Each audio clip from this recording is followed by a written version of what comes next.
that's the kind of discussion I think is what interests me, because it tells me where I hit the target and where I missed. Right. In terms of how people are interpreting these things.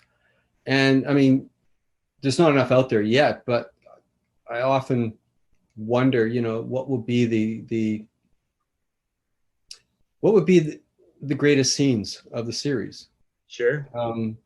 and what are the reasons for choosing that one Challenge over all accepted. the others. As soon as I put this out there, they're going to be jumping on this. But go on, give it Well, I more think fun. I think it would be kind of cool just to, because for me, some of the most effective scenes. Hey everyone, so this video is in response to the previous clip you just heard. This clip was an interview with Steven Erickson by the Second Apocalypse podcast. In here the host Madness is asking Erickson what kind of content he would like to hear from this growing YouTube Malazan focused community. So I'll put this out up there in case some of the content creators are not aware of this kind of interview. I'll put it out there like the reader tag, or like the some kind of a challenge. So the point is to pick your favorite scenes in the books, in the Malazan Book of the Fallen, and explain why they stood out with respect of the rest.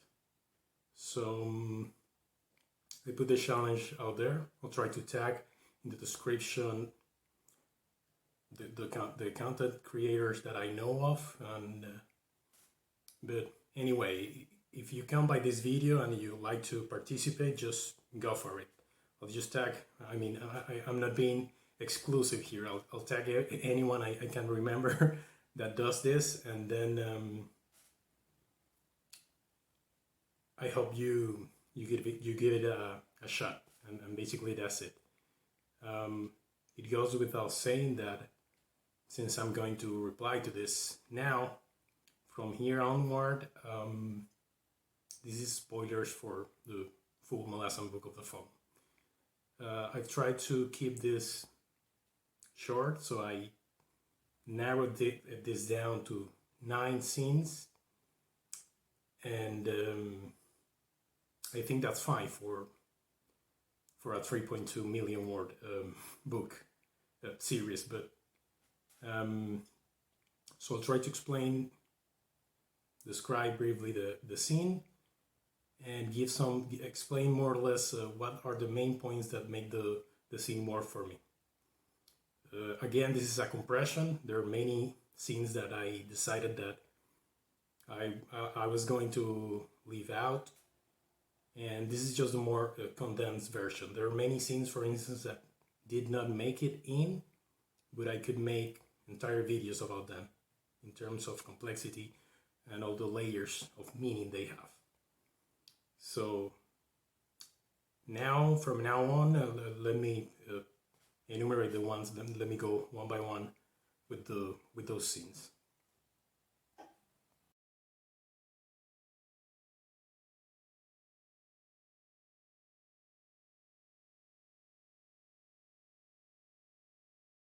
The first scene is Corlat's monologue at the end of Memories of Ice. Here, she's in her Elaine form, guarding the skies with Or Frontal. He tells her that he can guard the skies of the city and go down to grieve the loss of Whiskey Jack. As she does that, speaks with Caladan Brood, and then she walks toward the place where the body of Whiskey Jack is being held to grieve. And while this is happening, she has this monologue where she's thinking all this in reference to Mother Dark. She's like speaking to her, although she's not there. And what makes the scene stand out is basically the fact that Well, what do we know about Corla? She's a Taistandi, which is a civilization that is a lot older than humans. They seem to be wielders of a magic that is very elder and powerful to humans. They are mysterious. On top of that, we know that she belongs to the cadre of aligned soul-taken Taistandi of Anomander Rake. Now we know all the power that comes with being an aligned soul-taken. This gives people not only resistance to illnesses and enormous power, but it also makes people it gives them essentially an extended longevity. They don't age. That's the reason why this small group of Andi don't age. So we have here a superhuman person who found love with a common soldier and mortal human, let's say mundane common soldier. But this scene highlights the humanity in this supposedly superhuman individual. And it is this contrast. Even those superhumans, what we will think of as superhumans, still have these human traits, still grief. Now, when it comes to Mother Dark, you can interpret her in two particular ways. You can see her as a mother figure to the Taistandi culture. If you do so, the subtext here speaks of the sentiment of loss that anyone, any person can relate to when losing a loved one. So again, this contrast between this superhuman being having this kind of relatable feelings that for the most part we didn't expect during these first 3 books is very powerful, at least for me. On a different note, you can interpret Mother Dark as not so much as a mother figure, but more like a metaphor, a symbol for the narrative in the Andi culture. And in that light, we can interpret Corlat's monologue with this background of grief for her feeling that her worldview is not working anymore, that the worldview she has held and her culture has held has turned her back to them, which is again very powerful, and that's what makes the scene jump out of the page. I'm not fully aware of all the techniques being used here in terms of narrative, but reading this line the first time I went through the books, that was extremely powerful in terms of the emotions it made me get from the scene itself.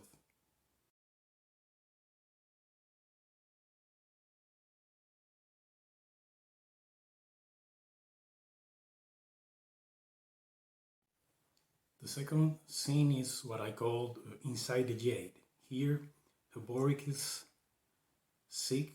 He takes some tea that will probably make him hallucinate. And then he has a vision. He goes into space and watches the jade statues marching throughout space. And he gets inside one of these jade giants and watches a conversation among the people inside that statue. So the first thing that made this scene in particular work is that the framing is very interesting.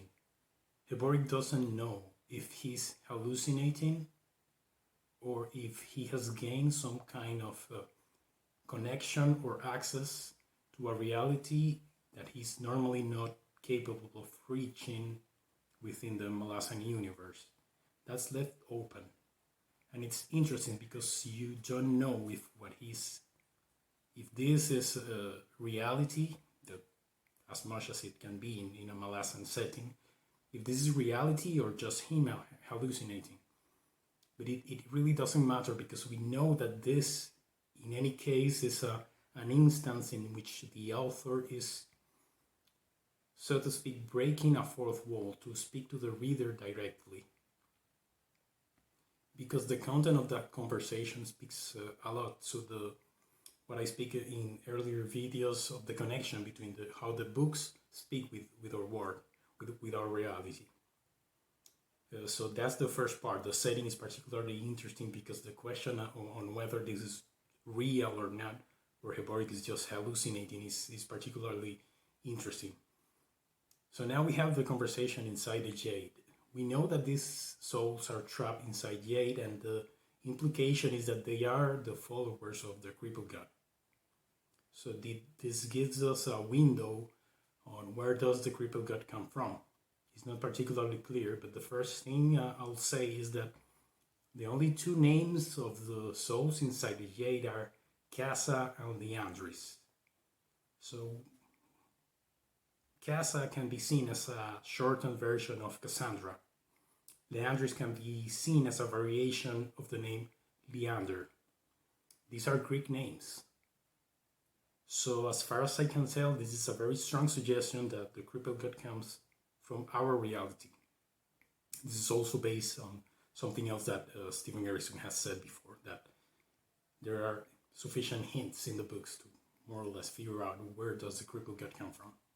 So I believe this is the most important piece in this kind of theory concerning where he comes from. But then we have the conversation they have. It's interesting because it can be seen in a variety of ways, in a superposition of layers. There's a discussion between the different souls, and we have one perspective that is what we will call here in our world a post-Nietzschean view.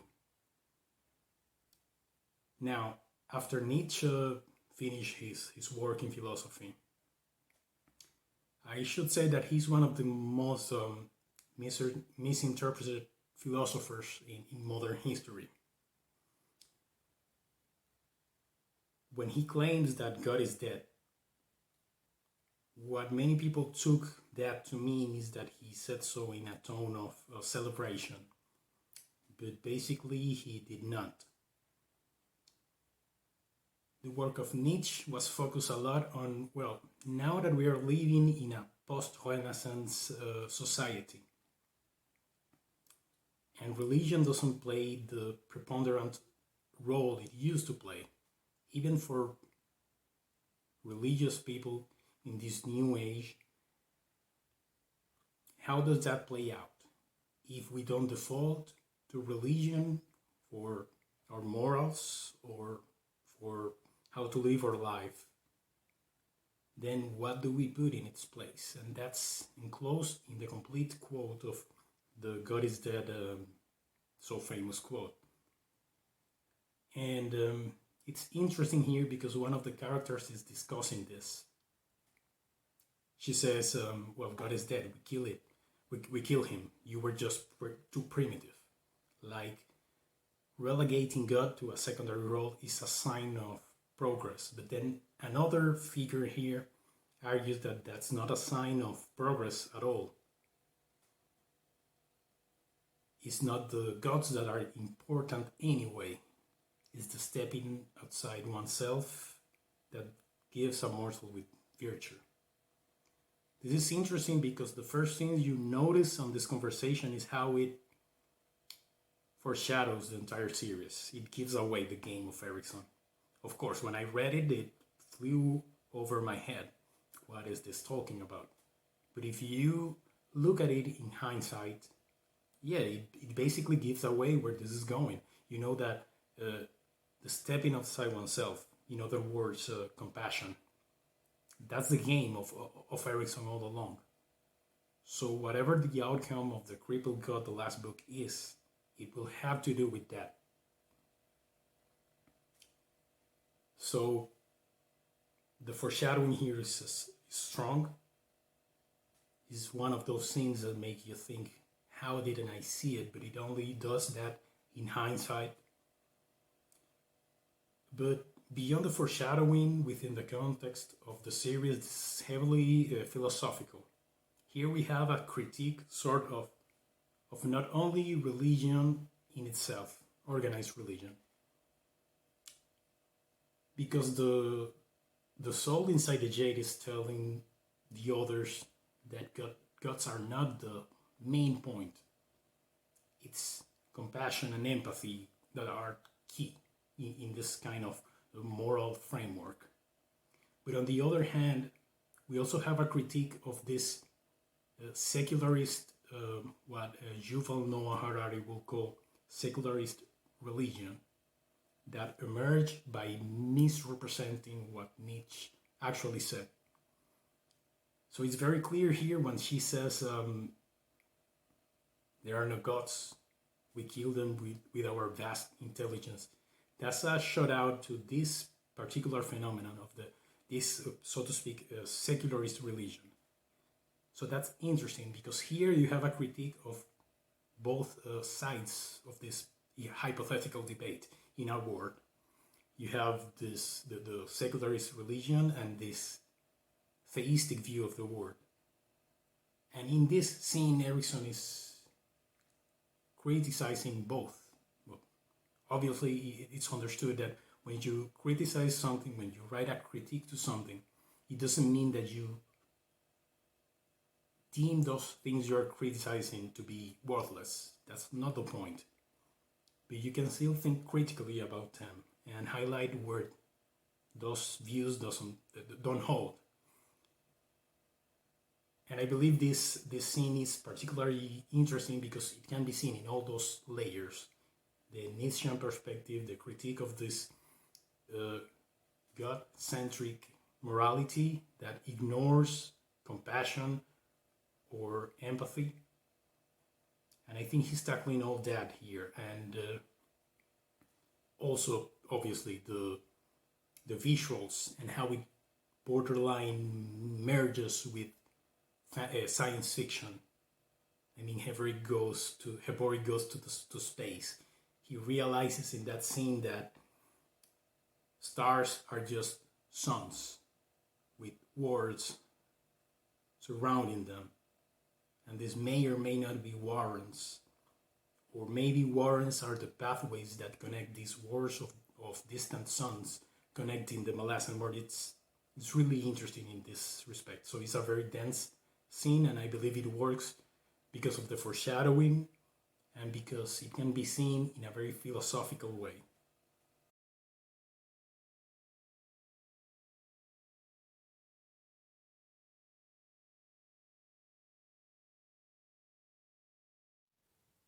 Scene number 3 is Tehol and Mael. In this scene, the manservant of Tehol has taken him to an underground crypt after he was assaulted by a group of diced ether. Obviously, he killed all those diced ether. And then a conversation takes place. You will notice a pattern here. What makes this scene so powerful is the fact that you take this being of unimaginable power, Mael, the elder god of the seas. For what he says in that conversation, he has been in existence at the very least for as long as the Malazan War has existed. So he is unimaginably old and powerful and all that. And yet one of the lines that we see is how he mentions, my association with you, Tehol, has been an unceasing delight. You resurrected in me the pleasure of existence, and you cannot comprehend how rare that is. It has some echoes to what I said with Corlad and Whiskey Jack, except it's exacerbated here because Mael is supposed to be a lot more powerful and much older than Corlad. But you have the same pattern here. This technique works because it humanizes something that is supposed to be incomprehensibly powerful, old, and yet he finds meaning in life, in whatever can be said to be alive for such a being, in a common, simple human being, Tehol.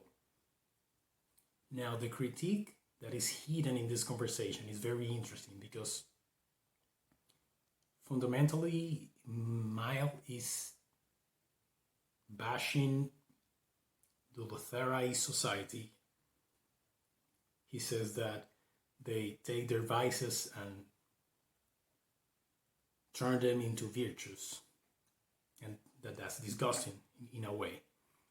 So now we know what the Letherae society is critiquing. It's critiquing the kind of hyper-capitalistic structures we've had, at least with the British Empire back then. And it also goes into, let's say, in anyone that studies human beings from a scientific perspective, it will become very quickly, it will become apparent that we don't really have a special place, and at least not when you look at it from a cold scientific eye. We often tend to think that we as humans are special in a way or another. But when you look at it let's say with the eyes of an anthropologist, of a biologist, it's not that we are special. We are special because we define what is special. And of course, we set ourselves as being special. But when Mael, who has seen all these civilizations, all this history going on, unfolding, and he mentions that, yeah, I've seen this happen endless times, and it always ends like that. And I hope you don't feel sad for saying this, Tehol, but maybe you are not it. And when he says you are not it, well, you are not the summit of evolution or civilization or whatever. You are not it. You are just one more iteration of all this random process that goes on and on.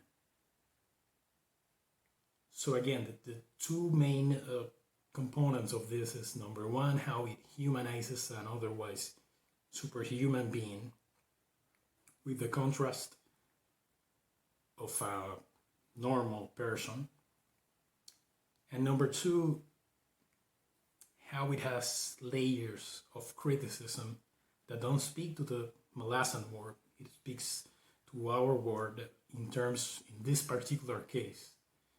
On the one hand, to social, economic, and political structures, and on the other hand, to the larger view of us humans thinking that we are special in one way or another, and how this abuses us from this perspective.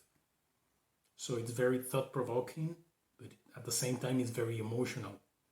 So I think that's what makes this scene work.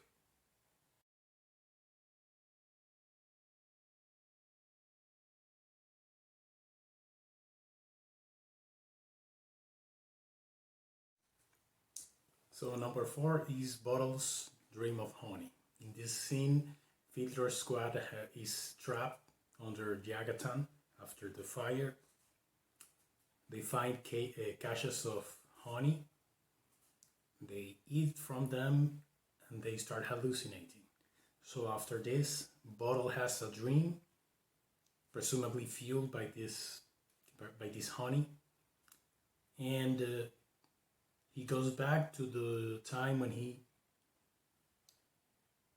Bottle has the ability of projecting himself into animals.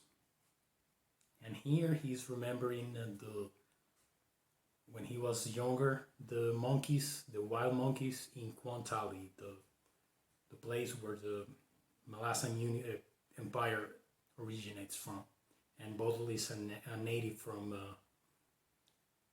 this place. He remembers that there were wild monkeys and that they were trapped to be sold as pets.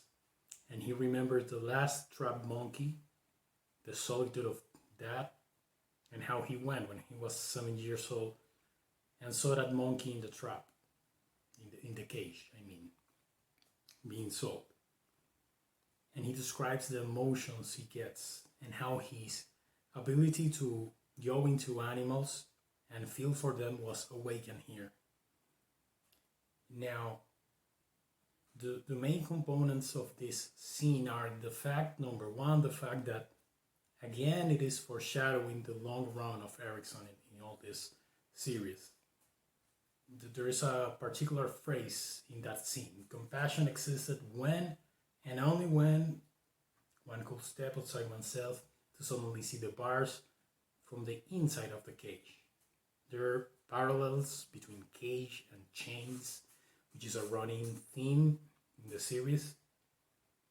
So again, at this point in the series, I realized there's something going on here. It can't be coincidence.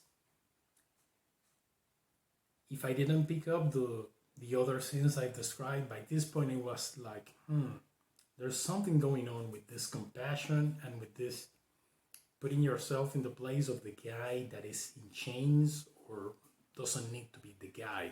It can be the monkey that is not inside the shackle with chains, but inside the cage.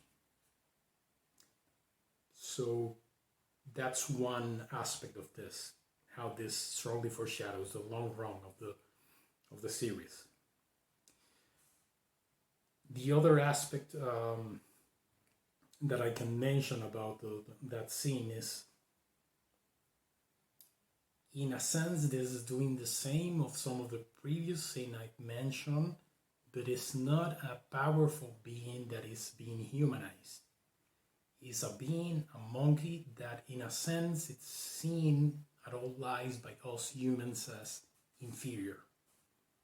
So this is working in reverse. It's speaking to us on how, in a very particular sense, a monkey has a degree of humanity in it. And it is important that we are capable of treating in this case, this monkey, with fairness and compassion. Here, Bottle is capable of feeling compassion through him, and of course he has this magical ability of going inside the monkey and see the world from inside the cage. But it has parallels of our ability of feeling compassion as human beings. The point here is exactly as the other scene I described. It's a metaphor for putting yourself in the shoes of someone else, even if that someone is a monkey. Of course, no shoes, but it's the same concept. It's putting yourself in that scene. There are other elements that work great here. For example, Bottle describes how he tracked, after he grew up, he tracked back where that monkey went to. The monkey went to a scholar that lived in an island where there were a very similar kind of monkey. But this is still left open. It's up to interpretation. Bottle says that he dreams of that scholar having a good heart and letting that monkey go out, and that the monkeys, which are slightly different, accepted this cousin in their, let's say, in their hierarchy, in their ward. But it could also be, and Bottle describes that historian or scholar did not have a good heart, and in the end just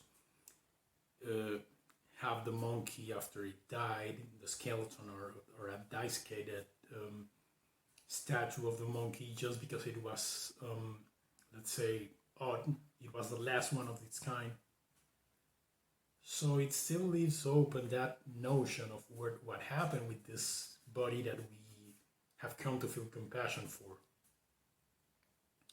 And it's very interesting. Bottle wishes the former, that the monkey had a happy ending, but it is always left open, and it's such a powerful narrative device to leave that open so that we as readers can imagine for ourselves. We can fill the blanks with whatever we feel like.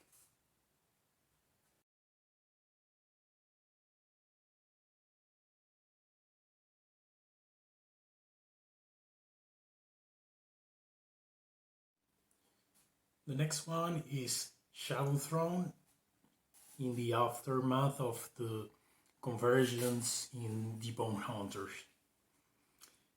I have 3 scenes from the Bonehunters. There was no way around it. It's just Bonehunters is a point of inflection in the series. So I couldn't help but put 3 of them here. The scene in particular has Taishren standing in the highest tower of Mokholtz in Malas Island.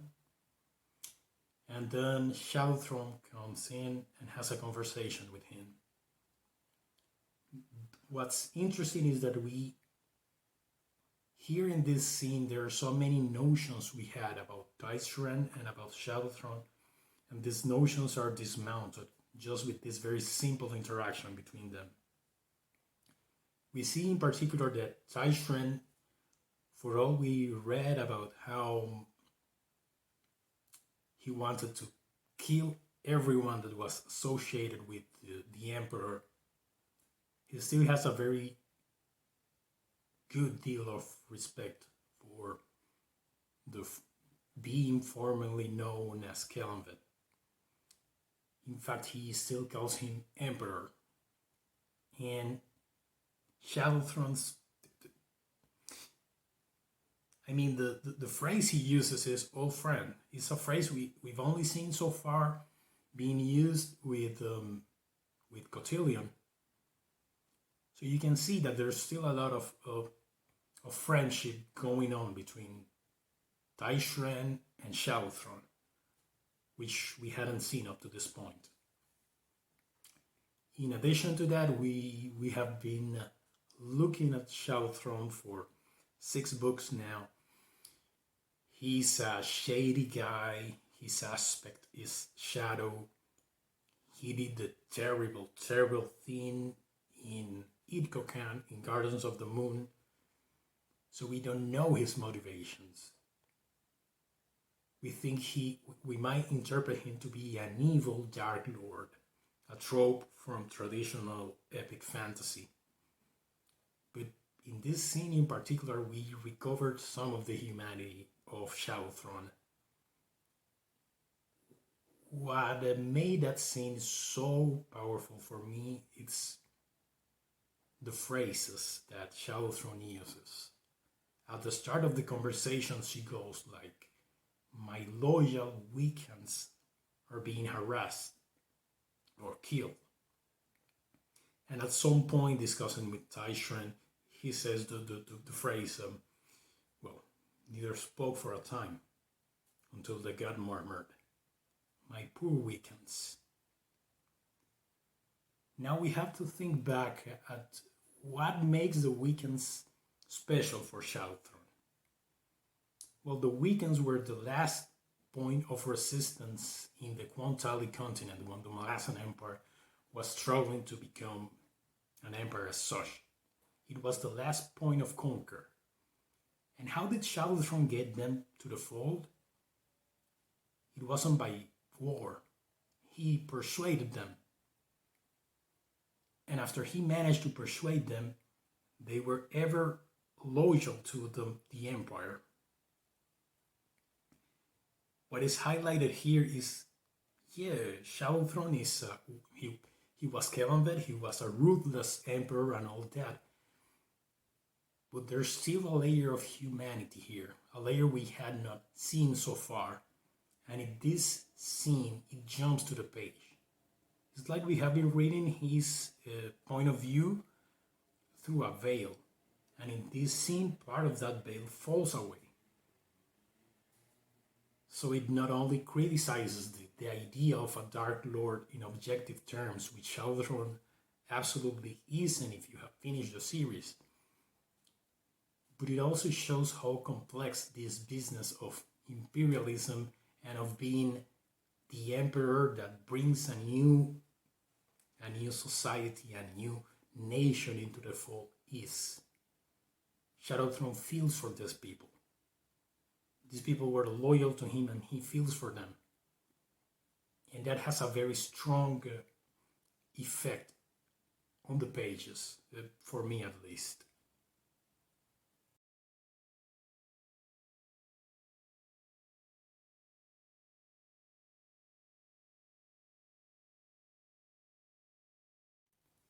The last one for the Bonehunters, number 6, is Cotillion in those very last scenes of the Bonehunters. In the aftermath of Hykarium's assault on the throne of the clan Ammanas, he comes in and he speaks to Troll Sengar. The conversation is very tense. Troll is extremely annoyed for what happened. Quickben is injured. He might die. Shadowthrone hasn't yet arrived. Cotillion called him to heal the people, those who were defending the first throne. The thing that we have to keep in mind here is that the first throne was being defended mostly by kids. The kids that were rescued by Shadowthrone in the Whirlwind, in the uprising of 7 cities, that's the Company of Shadows. We're talking about kids between, 7, 8 years old and maybe 15? These are kids. And the strength, the first impression of this scene is how this is a commentary of the fact that we still have child soldiers in this day and age in our world.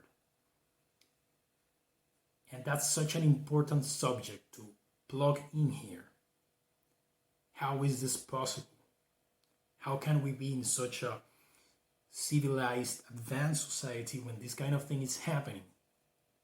And this is reflected in the pages of this particular book, but in a way that it needs the reader to think about it. Erikson doesn't try to spell it out for us, because that's a deliberation that we must reach for ourselves.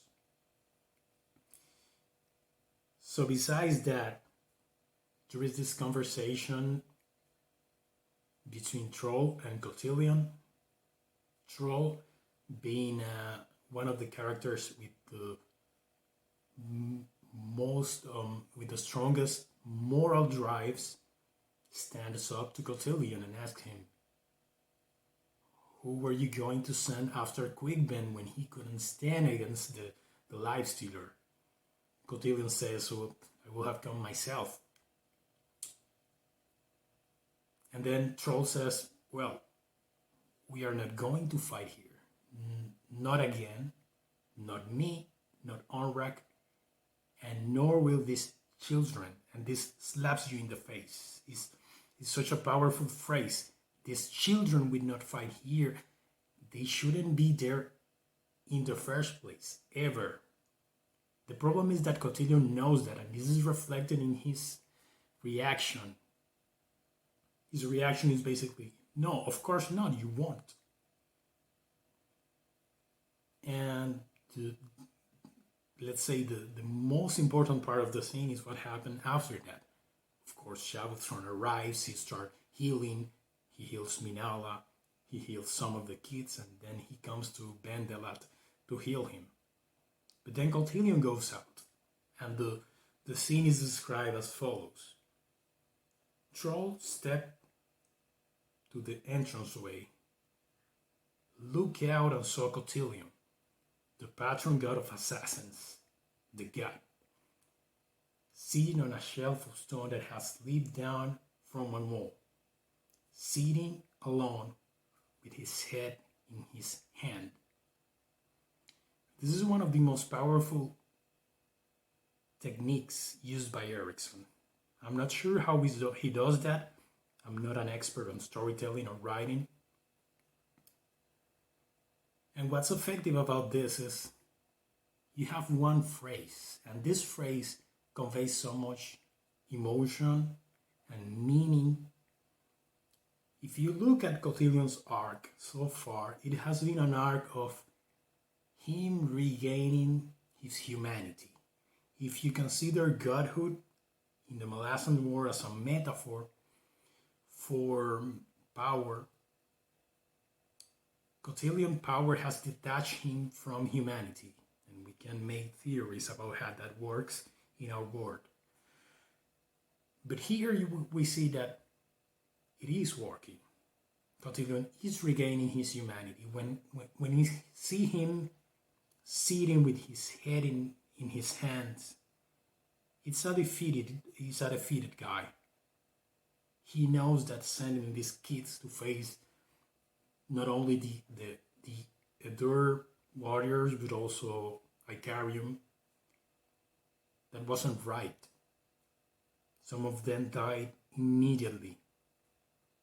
So through Cotillion, which I must add was Ericsson's character during the formative years of the Malazan universe, we actually see, in a sense, the opinion of the author on this kind of events.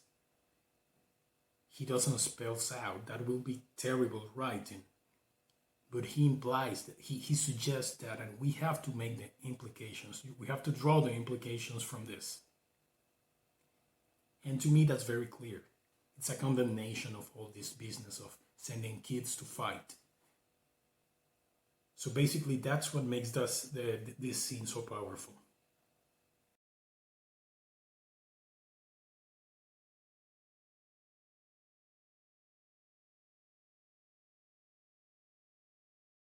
Number 7, we go to the Hounds, and the scene that I've chosen is Hood in Darujhistan. In this scene, we have Gas coming back home. His wife Thordy is praying to the altar. She has been working for some time now, and he tells her that he has been discovered and that they have to run.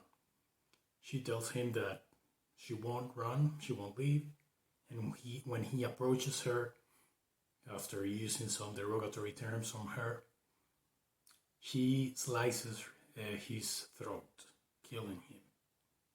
The moment this is happening, Hood, the god of death, manifests in the altar, and we discover to whom that altar was all this time along. Hood appears, and then the guard that had just discovered Gas runs into the room. The manifestation of Hood is killing this guard. Hood looks at him, he knows, he has seen who this guy is, and he uses his power to restore him back to life. And after this, Hood goes to whatever he needs to do, and the guy goes and speaks to Thordy. Thordy tells him that, look, this guy confessed he was the serial killer you have been looking for. So I kill him, and that's it. And the guard gives her the reward that was put forward for catching the serial killer. So what makes this scene so powerful is that it has so many layers. The first one is how it has echoes to the depiction of domestic violence. Gas perhaps didn't do physical violence with Thordy, but he was very hostile, and he was verbally abusive with her.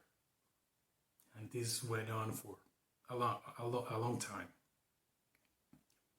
So we have this, again, this conversation with situations we know that happen in our world. We see that reflected in this work of fiction. The other thing that is super important here is, finally, after 7 books and a half, we find the cue that Erickson lays on characters when he wants to tell us to which elder race they belong. In the case of Farkrul Assail, it's joints. Whenever he describes a character as having joints, we know that's a Farkrul. When it's a jagged, it's tusks. So in this scene, it's finally revealed that Hood was, before being the god of death, he was a Jagat, which is really interesting. Actually, I didn't imagine that would be a thing. I just discovered that it was, oh, I wouldn't have imagined that. Aside from the reveal, we have very short phrases that convey a lot of context, of meaning. For instance, when Hood realizes that his manifestation is killing this guard, now what do we know of this guard? For all we know, he's a honest man, honorable man, love his wife, love his children. And what he's doing at this moment is trying to do something for the commonality. He's a guard and he wants to stop a serial killer from harming the people from his city. This guy that has been killing for months now, leaving the corpses in the streets. He wants to stop him. He's an honest, decent guy. So when Hood comes in and finds that his manifestation has killed him, the phrase that stood out was, let's see.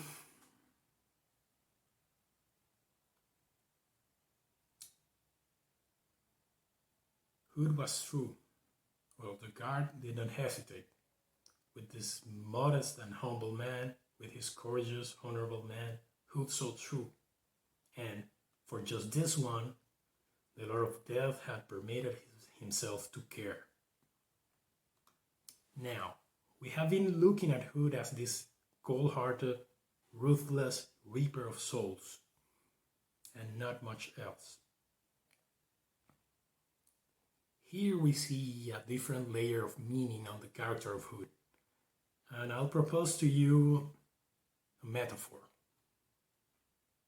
When a loved one, when someone close to you is sick, is in a delicate health situation, we go to the hospital or to the clinic, and there you have medics, nurses, and other health delivery professionals take care of them.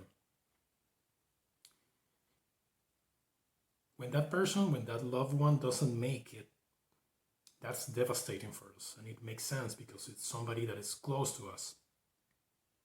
But put yourself in the place of this nurse, of this physician. This is a person that deals with this kind of case on a daily basis. So in a way, to ensure the stability, the psychological stability of people that work in this kind of job, actually the human psyche has some mechanism, and this mechanism is to some degree desensitization. It's not that they don't care anymore for their patients, but they have seen so much death that they don't respond the same when they see the death of a patient. And they don't precisely because if they did, if they put all this emotion on every person that they saw failing to recover, they will go insane. They wouldn't be able to deal with it. So it's not that they don't care, but their emotional connection is not as direct. And this is a defense mechanism of the human psyche. Now put yourself in the place, not of one physician, but of the Reaper of Souls, the God of Death. This is a guy that has been exposed to unjust killings, to enormous amount of souls, result of killings and deaths. He cannot afford himself to feel for them. But this doesn't mean that the original Jagat was like that. And we see an echo here when he mentions he allowed himself to care. Well, it's not that Hood, the Jagat, didn't care for the lives of others. It's that being the God of Death, he couldn't afford to pour his heart, his feelings on every single dead person that went through his gates. And in such a phrase, we can infer so much about the nature of Hood as an individual. Of course, we will have to make an interpretation of all this. But this is precisely what the power of this is, because you can project all your assumptions here and fill in the blanks. But again, a short phrase, a very succinct delivery of this gives away so much information. It's so precisely that's what makes it so powerful. In such a short phrase, so much information or hypotheticals enabled by this setting.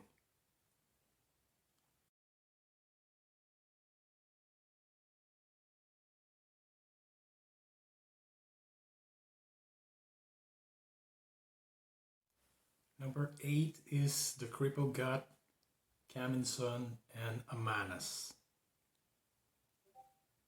What makes this interesting is that, well, if All the Hounds is my favorite novel in the series, the Crippled God is not far behind.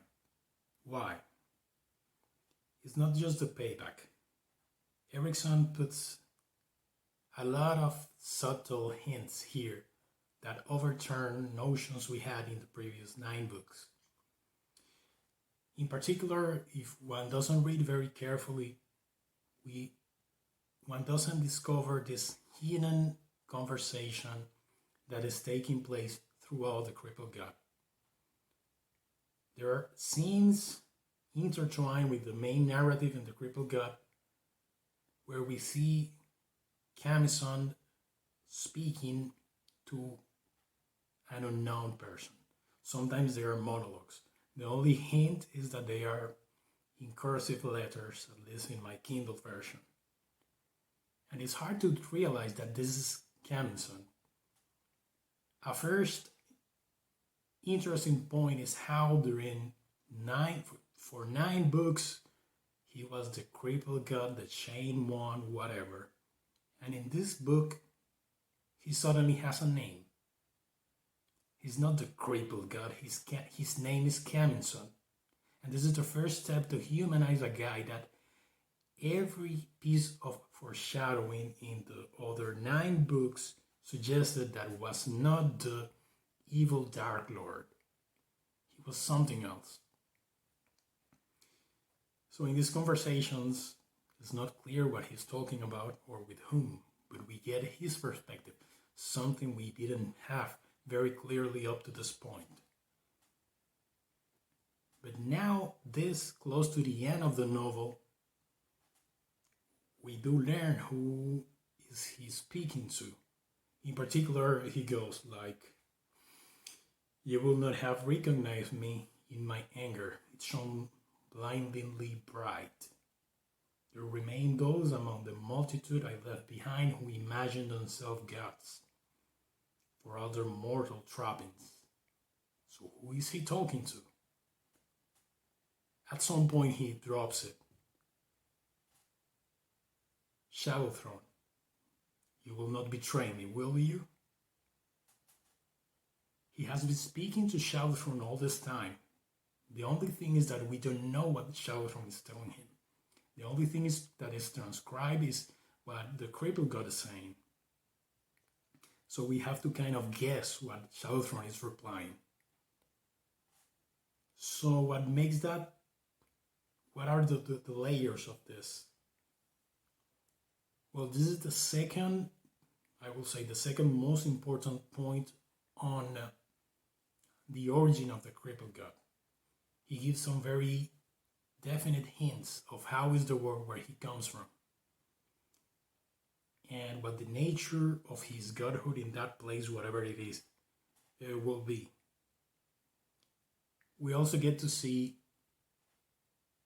not the lashing out he has been doing all these years trying to free himself, but we also see what his perspective is, how he's not an enemy, for instance, of magic. we realize that for all those that assume that he doesn't want to destroy the world. For instance, we read, is this all there must be? The Tarians will have it so. They will. I sometimes dream, yes, I know you have little time, speaking to Shadowthron. I dream of returning, your blazing in holy vengeance. I dream, Shadowthron, of murdering every one of those fuckers, speaking of the torments. Is this what it means to be a god? To be an implacable weapon of justice? The perspective we see here is not that of a god that wants to destroy the world. It's not what we assume that an evil dark lord, like in classical epic fantasy, is. This guy has been all this time just trying to release himself from an imprisonment that in the first place was not fair. But what strikes me the most about this scene, that isn't very physically described, but what strikes me the most is how the Crippled God, after having been pulled down by the opponents of Calor, after having been chained to the body of Burn, after having been the object of betrayals, of being minimized by the other gods, after not being accepted, he's still willing to trust in Shadowthron. And the phrase that culminates all this is how he, after all this he has been through, Shadowthron, you will not betray me, will you? He's actually trusting the guy that we as readers assume is just a trickster. So we assume he is trusting a guy that is almost guaranteed to trick him just to get profit, just to benefit himself. I mean, Shadowthron. So what makes this scene powerful is precisely, number one, it humanizes what we thought will be the antagonist of the series. He's not an evil dark lord in a tower.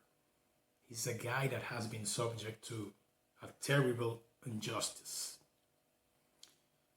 Number two, it has some hints on the origin of the Crippled Gods, and I'm sure this ties up with some meta-narrative elements that Erickson is playing by. And number three, I found that very emotional, this connection, how this guy that has been backstabbed for at least 120 thousands of years, still willing to trust this guy. A shady guy that is known for tricking people. But he believes that, yeah, this guy is going to do the right thing. I trust him. That's very powerful for me.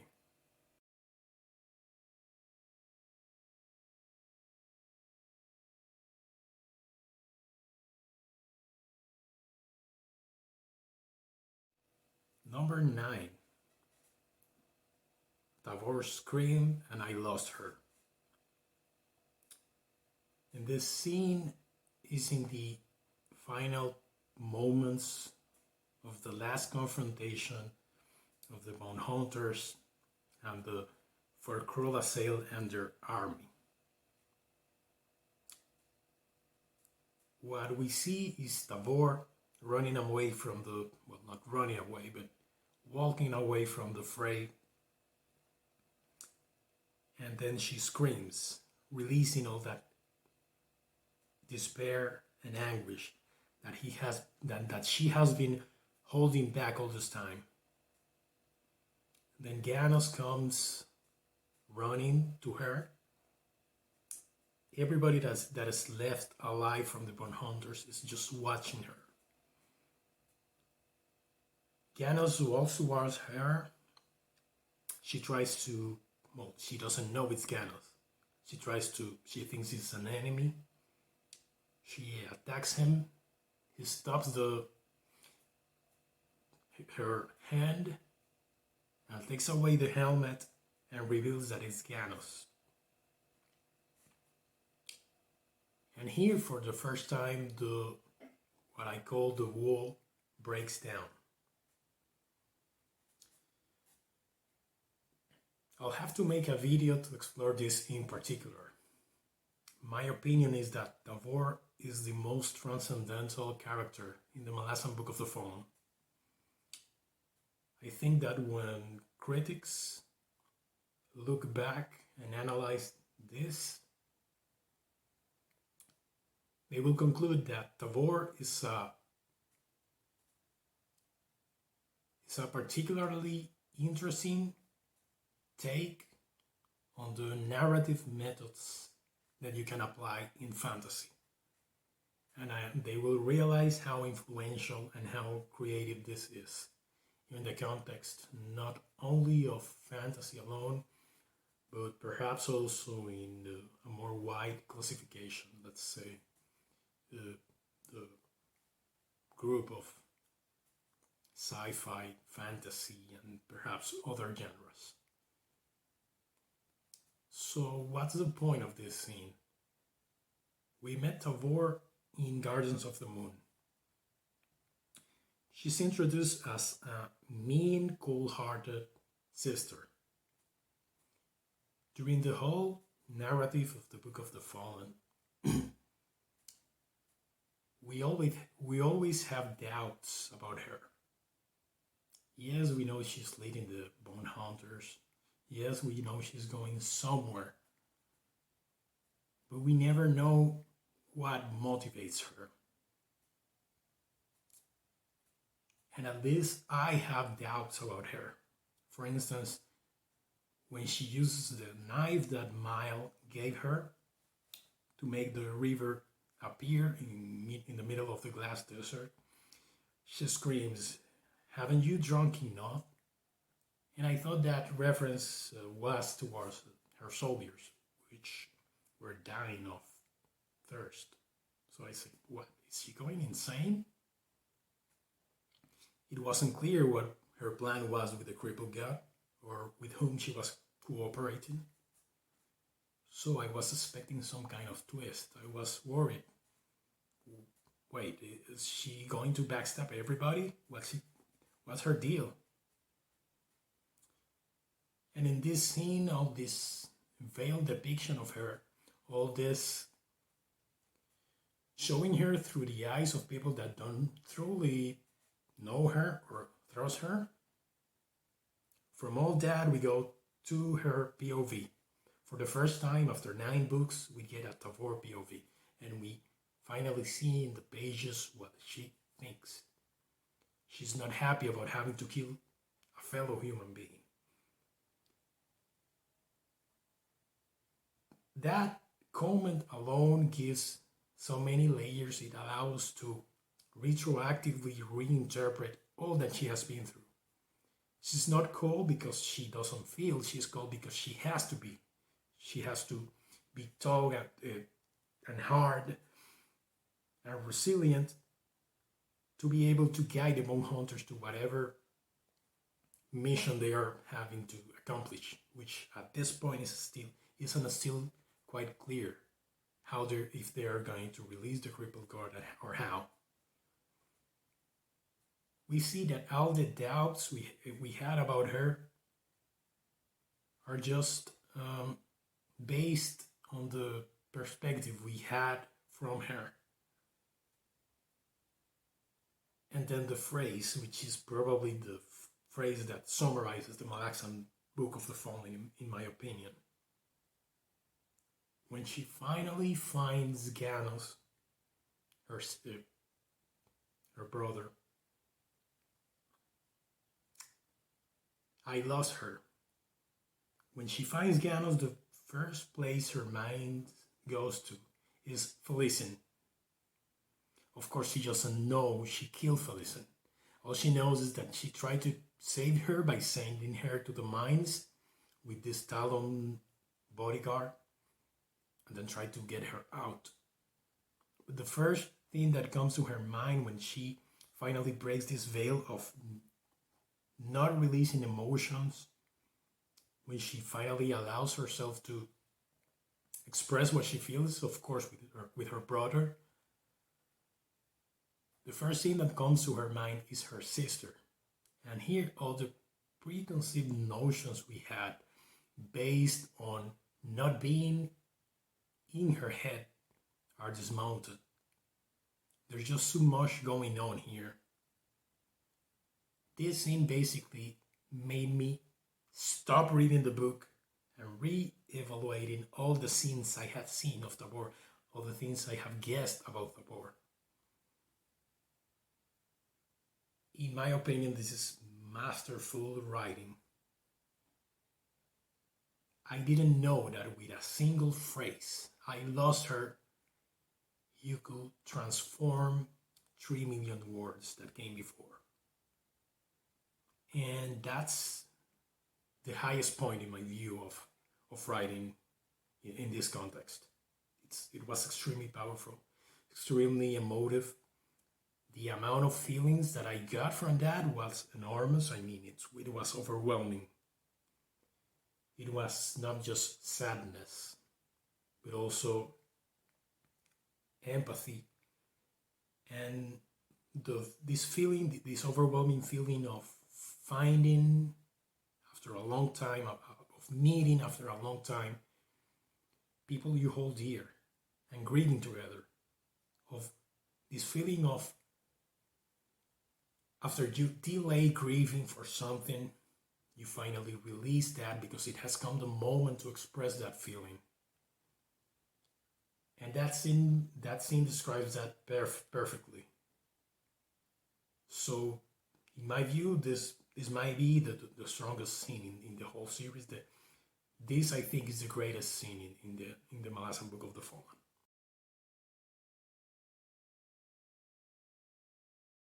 So these 9 are the scenes I think are the greatest in the Malazan Book of the Fallen. And what I would like to add is that you can see a pattern in most of these scenes, and it ties up with the fact that I should express now what is an opinion. The Malazan Book of the Fallen